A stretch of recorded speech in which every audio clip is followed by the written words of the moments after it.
बिस्मिल्लाहिर्रहमानिर्रहीम। अस्सलाम वालेकुम। ग्रेड हफ्ता में अल्लाह ताला से दुआ गो हूँ क्या आप लोग सब खैर आफियत से हों। बच्चे आज है जी 8 अप्रैल बरोज़ जुमेरात। तो ये है हमारी इस्लामियात की बुक। बच्चे हम लोगों ने लास्ट टाइम जो पढ़ा था अपनी क्लास में वो सूरह वज़्ज़ुहा आधी एक दिन मैंने दी थी और आधा लेसन मैंने अगले दिन दिया था। हम लोग दोबारा से अपनी बुक को देख लेते हैं कि हमारे पास जो हमारे फर्स्ट टर्म है, फर्स्ट सेमेस्टर है, वो हम लोग उसमें क्या क्या पढ़ेंगे। आप भी मेरे साथ अपनी बुक को ओपन कीजिए और उसके बाद हम लोग उसको हाईलाइट करते जाते हैं। हम लोग देखते हैं कि हम लोग अपने पहले सेमेस्टर में क्या क्या पढ़ेंगे। हिस्सा अव्वल में हम लोगों ने हिफ्ज़ुल कुरान में सूरह वज़्ज़ुहा को पढ़ना है, उसके साथ इसके तर्जुमे को करना है, और बाब नंबर 2 में अक़ीदा रिसालत को पढ़ना है और दुआ की अहमियत और फजीलत को पढ़ना है। बाब नंबर 4 में देखेंगे हम लोग इसमें पढ़ेंगे म्याना रवी और मसावात के 2 चैप्टर। उसके बाद हम बाब नंबर 5 यानी कि 5 उसमें हम लोग हज़रत आयशा सिद्दीक़ा रज़ियल्लाहु ताला अन्हा के बारे में पढ़ेंगे। जी बच्चे, हम लोगों ने सबसे पहले सूरह वज़्ज़ुहा को पढ़ा था। ये आपके पास सूरह वज़्ज़ुहा है। मैंने आधी सूरत एक दिन आपको दी थी और आधी सूरत का लेसन मैंने दूसरे दिन आपको दिया था और मैंने आपको इसकी वीडियो का लिंक भी भिजवाया था। मुझे उम्मीद है कि आप लोगों ने इसे बहुत अच्छे तरीके से याद भी किया होगा। बच्चे, हम लोग सबसे पहले देखते हैं कि हम लोगों ये जो कर रहे हैं, काम जो कर रहे हैं वो क्यों कर रहे हैं, इसके मकसद क्या है इसको करने का, क्यों हम लोग इसको पढ़ रहे हैं। तो बच्चे, मकासद तदरीस में हम लोग सबसे पहले ये पढ़ते हैं कि अगर हम किसी चीज़ को पढ़ते हैं तो उसका मकसद हमें पता होना चाहिए। तो इसको पढ़ने का मकसद यही है कि हम लोग कुरान की मुख्तलिफ सूरतों को, छोटी छोटी सूरतों को बच्चों को याद करवाएं और आपको इसमें दिलचस्पी पैदा हो।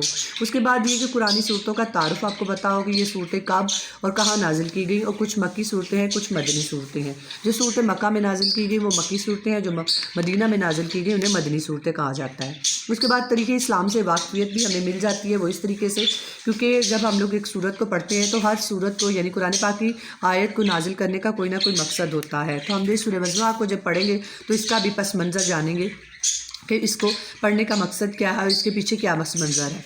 ठीक हो गया। उसके बाद अच्छी बात तो यही है कि हम लोग इसको तर्जुमे को याद करने के साथ साथ इसके मानी को भी याद करें, क्योंकि कुरान पाक जो है वो अल्लाह ताला की किताब है और इसमें गलती की गुंजाइश नहीं होती। जब हम लोग इसके मानी याद कर लेते हैं तो हमें इसका तर्जुमा बहुत आसानी से जो है ना वो याद हो जाता है।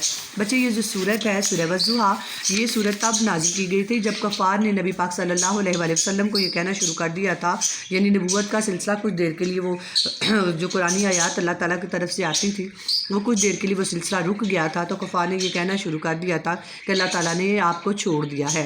लेकिन अल्लाह ताला ने इस सूरत में नबी पाक सल्लल्लाहु अलैहि वसल्लम को वाज़ह कर दिया कि अल्लाह ताला जो है वो नबी पाक सल्लल्लाहु अलैहि वसल्लम को कभी भी तन्हा नहीं छोड़ेंगे, क्योंकि आप सल्लल्लाहु अलैहि वसल्लम गरीबों की मदद करते हैं, यतीमों का ख्याल रखते हैं और अल्लाह ताला आपको कभी भी तन्हा नहीं छोड़ेगा। ठीक है। तो अल्लाह ताला ने ये सूरत उस वक्त नाज़िल की थी जब कफ़ार ने आपको ये ताना देना शुरू किया था कि अल्लाह ताला ने आपको छोड़ दिया है। तो बच्चे, हम लोगों ने कुछ इस तरह से अपना काम करना है। सबसे पहले तो आपको पता है कि हम लोग अब जब ना लेसन शुरू करते हैं, अपनी कॉपी को शुरू करते हैं, तो हम लोग इस तरह उसके उन्वानात को सारा मुकम्मल लिखते हैं, जो कि मैंने आपको बुक के ऊपर भी इसका हाईलाइट करवा दिया। ठीक हो गया। उसके बाद नाजरा को कुछ हिस्सा हम पढ़ते हैं तो वो 50 नंबर का हमारा पेपर होता है। उसमें आप लोगों ने जो सूरत याद की है इस सेमेस्टर में वो सूरह वज़्ज़ुहा है, उसका तर्जुमा ये हम लोग अपने इस पेपर में सुनेंगे। उसके बाद दुरूद इब्राहिमी है। कल में हम लोग अव्वल तशरीम कलमा जो है वो बच्चों को याद करवाते हैं, उसका तर्जुमा याद करवाते हैं। पुरानी दुआएं जो हम इस्लामियात में पढ़ेंगे वो याद करवाते हैं। ये जी सूरह वज़्ज़ुहा है जो कि लास्ट लेसन में मैंने आपको दी थी।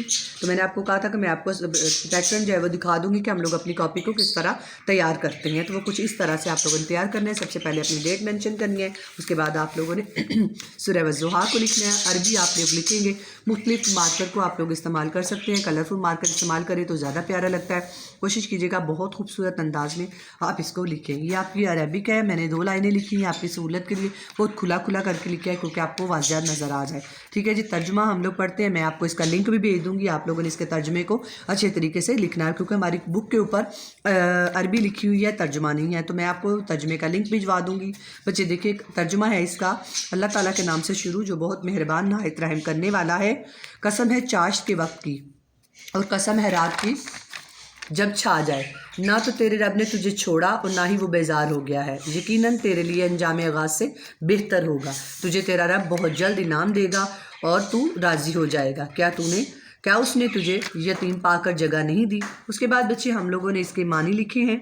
آپ لوگ بھی دیکھیے، میں آپ کو اس کی پک بھی بھجوا دوں گی۔ وضحا کا مطلب ہے قسم ہے آفتاب کی روشنی کی، واللیل کا مطلب ہوتا ہے اور رات، سجا چھا جائے، ودعا کا چھوڑ دیا تم کو، قلا ناراض ہوا، وللآخرات اور بے شک آخرت، خیر بہتر یا بہتری، اولا تمہارے لیے دنیا سے، ولسوفا ان قریب، وتردا تم خوش ہو جاؤ گے، یجد کا پایا اس نے تمہیں۔ بچے آپ لوگوں نے اس کے معنی بھی بہت اچھے طریقے سے کرنے ہیں اور اس کو یاد بھی بہت اچھے طریقے سے کرنا ہے۔ مجھے امید ہے کہ آپ لوگوں نے سورت کو بہت اچھے طریقے سے یاد کر لیا ہوگا، کیونکہ یہ تھوڑی لمبی ہے، اس کی آیات زیادہ ہیں، 11 آیات ہے۔ تو مجھے امید ہے کہ جب میں نے 2 ٹائم دیا تھا آپ کو اس کا کام، تو مجھے امید ہے کہ آپ لوگوں نے ہاف آف کر کے اس کو اچھے طریقے سے یاد کر لیا ہوگا۔ آپ لوگوں نے اپنے کام کو بہت اچھے طریقے سے لکھنا ہے، ترجمہ بھی آپ لوگوں نے لکھنا ہے، اور یہ جو معنی ہے اس کو بھی آپ لوگوں نے بہت پیارے انداز میں لکھنا ہے۔ اس دعا کے ساتھ کہ اللہ تعالیٰ آپ کو اپنی حفظ و ایمان میں رکھے۔ اللہ حافظ۔